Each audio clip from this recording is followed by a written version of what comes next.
In this Kickstarter Conniption, we'll be previewing the game Genotype, a Mendelian Genetics game from Genius Games. As always, we want to make you aware that our Kickstarter Conniption videos are sponsored in part by our Kickstarter backers and by the creators of this game.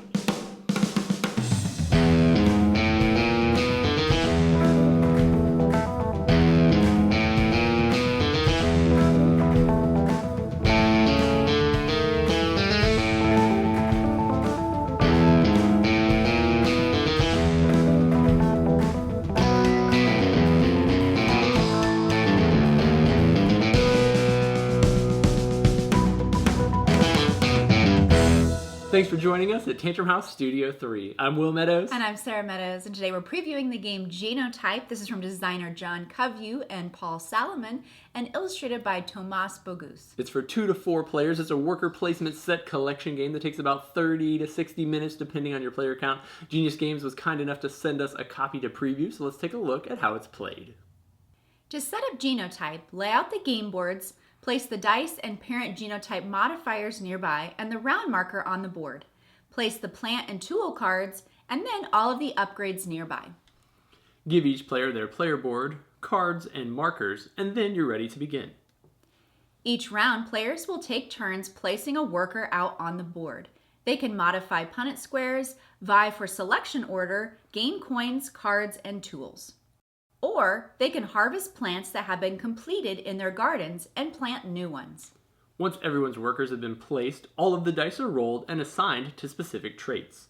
Players then get to select dice according to their shift priority first, and then in clockwise order. With each die they select, they will mark off a matching trait on one of their pea plants. Once everyone's dice slots are filled, the next phase of the game allows players to purchase upgrades like additional dice slots, plant plots, assistants, and workers. Prices go up after each purchase, but all prices will be reduced by 1 before the start of the next round. The game is played over the course of 5 rounds, and at the end of the game, players will score points for all of their finished plant cards, any coins they still have, markers on their unfinished cards, and bonus points for any dominant or recessive traits that they've been able to mark over the course of the game. The player with the most points proves their Mendelian prowess and wins the game.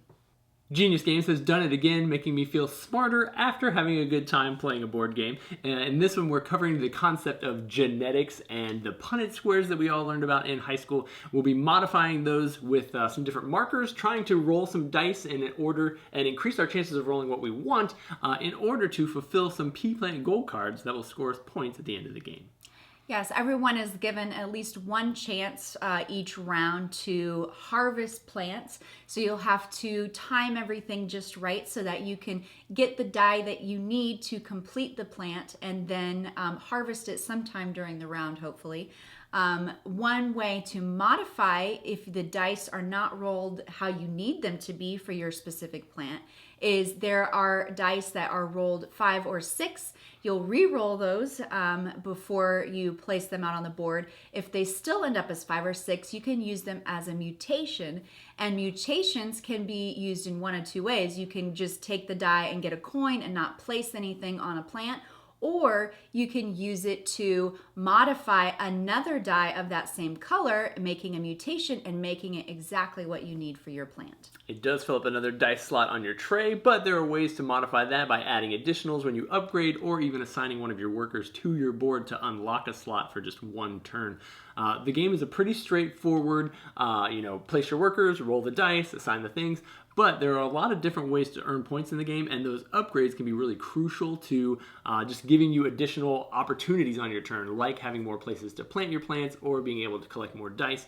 And so managing when you buy those upgrades, when the cost goes up, taking advantage of them on your turn is probably the most thinky part of the game and really definitely the most interesting. One other thing that kind of helps with having somebody going first and then going last is you purchase upgrades in reverse turn order, so that even though you may be going last for the round, you will be the first person to purchase upgrades, and then it goes backwards. So it does give you an advantage if you're able to get some extra coins. You can purchase something for a cheaper price than what other people may be able to. Yeah, we didn't explain that fully in the rules. It also continues around and around, so you might be able to buy a new plot card for 0 0 or 1 and add it to your slot. It may go around, maybe nobody else even has coins. You can buy an additional upgrade on your next turn, and those upgrades are really what helps springboard you forward into the game, especially those assistant cards. They allow you to draw extra cards whenever you plant, and so that gives you more cards in your hand, and those tool cards can be really powerful. It also gives you more opportunities to put plant cards out on the board so that you're being able to fill up more spots every time the dice are rolled. Yes, those tool cards are all one-time use, and they will allow you to do things like use a mutation on a die that normally doesn't have a mutation, or place a trait immediately on one of your plants, or have a little flower pot to have like an extra plot that's just a one-time use. Genius Games has come out with a number of educational games, and we've always enjoyed those, especially since our kids seem to be right at that age where they're learning about whatever the game is. I would say that art-wise, this has probably been my favorite one so far. Some of them feel very sciencey and very educational. This game feels like a really attractive worker placement game. You're learning tons of stuff. It's all based on real science, but it actually looks really, really gorgeous.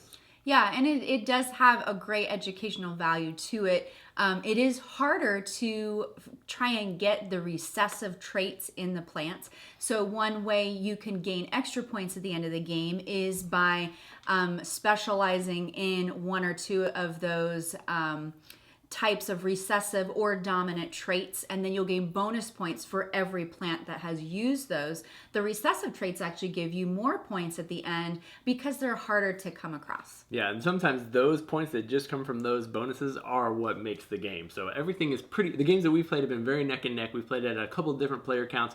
At a lower player count, it actually gets really snappy. Like, we've played it very fast when it's just the two of us, because you kind of know what you're doing. Nobody's really getting in your way. Optimizing your points as much as you can is key. When you play it with a larger player count, then obviously, like most worker placement games, you're kind of trying to make the best decision on what's still available on the board. And so it gets a little bit tighter, a little bit more thinky. You've got to kind of be able to pivot and react to whatever's going on. Good player experience at both counts, I think, high and low. If this sounds like something you're interested in, you can check out Genotype on Kickstarter from Genius Games. And then be sure to check out our other videos, and thank you again for subscribing to Tantrum House.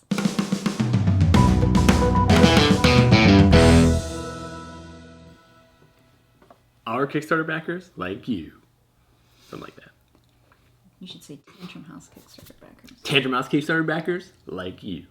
These movies are sometimes movies. Movies? It's We a make movie. movie? Whoa. Movie. Mendelian Genetics Game from Genius Game. Genius Games. Got it. Genotype from Genius Games again. Genotypes Games, that's hard to say. Geniosis Typos Games is genotypical.